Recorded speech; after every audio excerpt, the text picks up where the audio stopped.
शिव महापुराण की कथा वर्णन कर रहे हैं। मेरे महाकाल बाबा 3 कार्य बड़े बड़े विचित्र करते हैं। मेरा अवंतिका नरेश, मेरा कालो का काल महाकाल 3 कार्य बड़े विचित्र करते हैं। पहला, जो उसके दरवाजे पर आता है उसको कहीं भटकने नहीं देते। दूसरा, जो अवंतिकापुरी उज्जैनी में आता है मेरा महाकाल राजा, उसको अपना बना लेते हैं। और तीसरा, मेरे महाकाल राजा, मेरे महाकालेश्वर बाबा गलत सोच, गलत विचार, गलत दृष्टि, गलत भाव अपने भक्त के मन में कभी नहीं आने देते।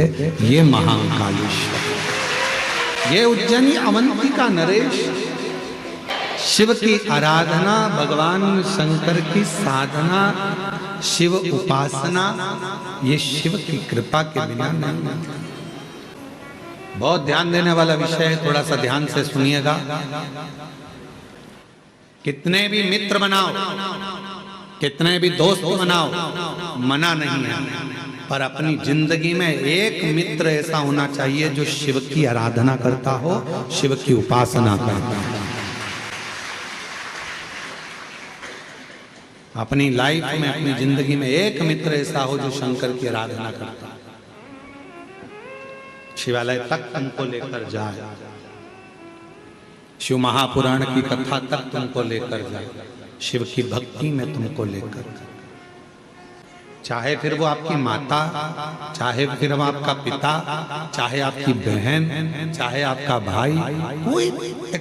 आंवल्या नवमी के दिन कि शंकर भगवान भूत भावन भूतेश्वर, जब भगवान आंवला नवमी के दिन श्री हरि नारायण आंवले के वृक्ष की पत्तियों पर शयन करेंगे और भगवान शंकर उनका अनुमोदन करेंगे, तब श्री हनुमान जी महाराज उनसे विनती करने के लिए पधारते हैं। एकादशी पर भगवान उठ रहे हैं, उससे पहले जो आंवला नवमी आई, इसको अक्षय नवमी कहा जाता है, इसको आनंद की नवमी कहा जाता है, भंडार भरने वाली नवमी कहा जाता है। उस दिन दिया गया, भरा गया, पुण्य समाप्त नहीं होता, इसलिए इसको अक्षय नवमी भी कहा जाता है। एक आंवला नवमी की बड़ी सुंदर कथा आती है, जिसको अक्षय नवमी भी कहते हैं। आज गोपाष्टमी है, कल आंवला नवमी है, और आप सबसे निवेदन करूंगा कि आंवला नवमी के दिन शाम के समय पर आंवले के वृक्ष के नीचे घी का दिया लगाकर कनक धारा स्तोत्र का पाठ अवश्य करें। नहीं आता हो तो मोबाइल पे उसको सुने, और एक बार आंवला नवमी के दिन आंवले के वृक्ष के नीचे कनक धारा स्तोत्र का पाठ चाहे संस्कृत में चाहे हिंदी में करना चाहिए। उससे साल भर लक्ष्मी की कमी नहीं आती और आनंद का अनुभव करो। आंवला नवमी के दिन आंवले के पेड़ के नीचे घी का दिया लगाकर मध्याह्न से पहले, दोपहर के 12 बजे से पहले आंवले के पेड़ के नीचे आंवला नवमी के दिन कार्तिक के महीने में स्कंद पुराण कहती है, जो घी का दिया लगाकर पूजन कर कर अपना पल्लू पसार कर आंवले के वृक्ष की डाली में से उस पे लगी हुई थोड़ी सी छाल को अपनी अंगूठे और चीटी उंगली से अपने पल्लू में गिराकर ले जाकर लाल कपड़े में हल्दी के साथ अपनी तिजोरी में, अलमारी में रख लेता है। उसके घर में कभी बरकत की कमी नहीं होती, उसके घर में कभी संपदा की कमी नहीं होती, उसके घर में धन, वैभव, सत्ता बढ़ती है। आंवला नवमी के दिन नाड़ा बांधते हैं, लच्छा, मौली, लच्छा, नाड़ा, हाथ में बांधने वाला, पूजन वाला धागा लाल, घी का दिया लगाकर 5 परिक्रमा आंवले के वृक्ष की कर लीजिए, और परिक्रमा कर कर धागे को वहीं पर छोड़कर थोड़ा सा धागा और अलग से लेकर किसी टहनी पर उसको कामना कर कर बांध दीजिए।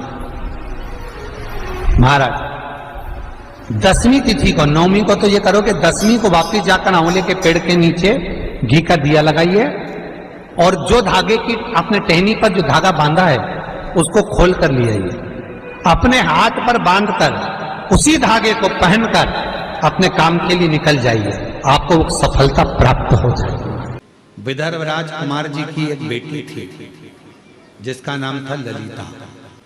विदर्भ राज की एक बेटी थी जिसका नाम था ललिता। चारुधर्मा नाम के राजा के साथ उसका विवाह हुआ। चारुधर्मा की 100 पत्नी थी। अब उन 100 पत्नियों में चारुधर्मा सबसे ज्यादा प्रेम अगर किसी से करता था तो वो ललिता से करता था।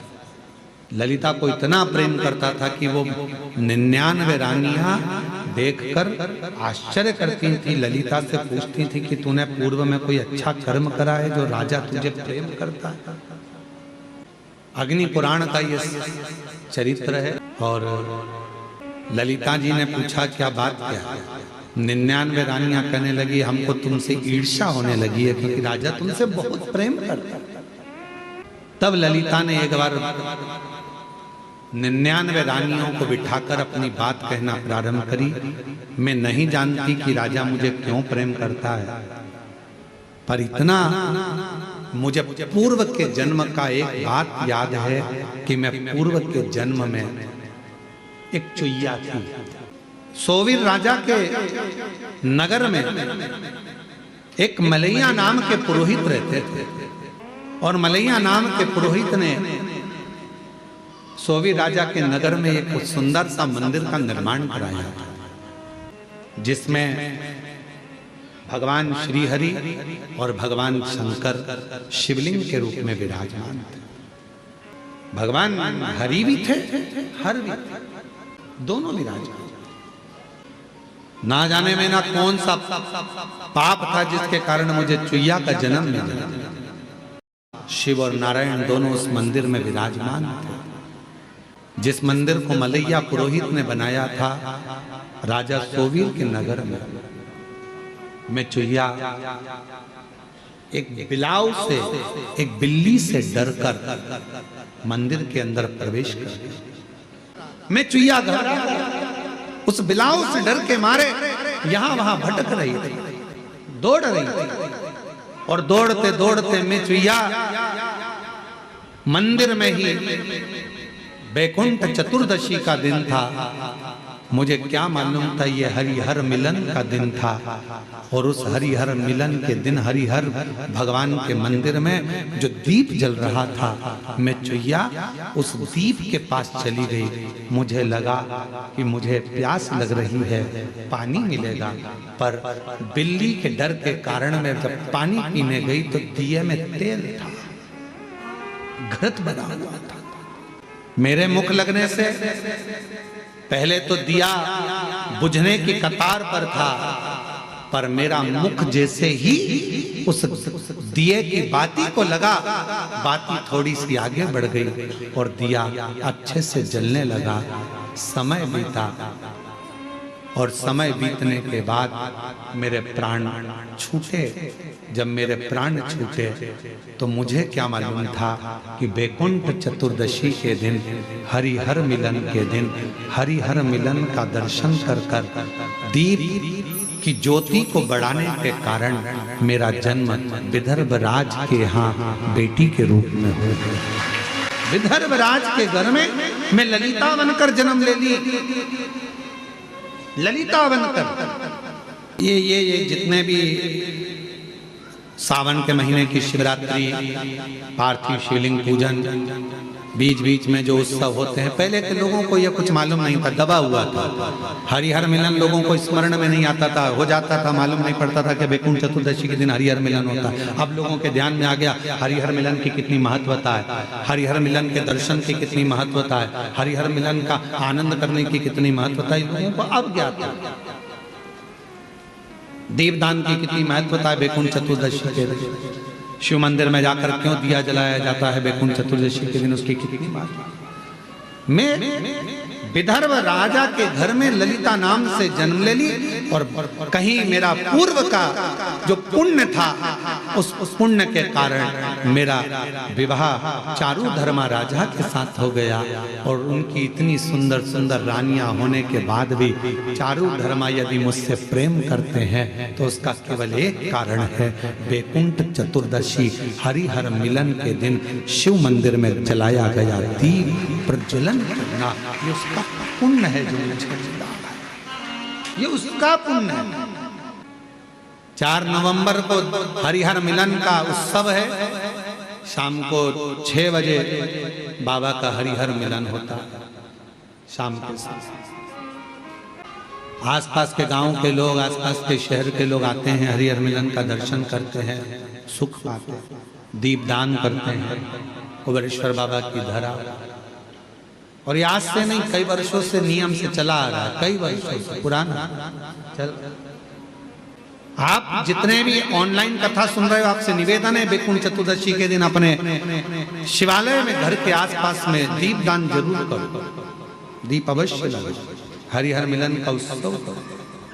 बन सके तो रात्रि के समय पर जिनकी नेत्रों की ज्योति चली जाती है, आंखों से दिखता नहीं है, उसका उपाय भी बैकुंठ चतुर्दशी के दिन अवश्य करें।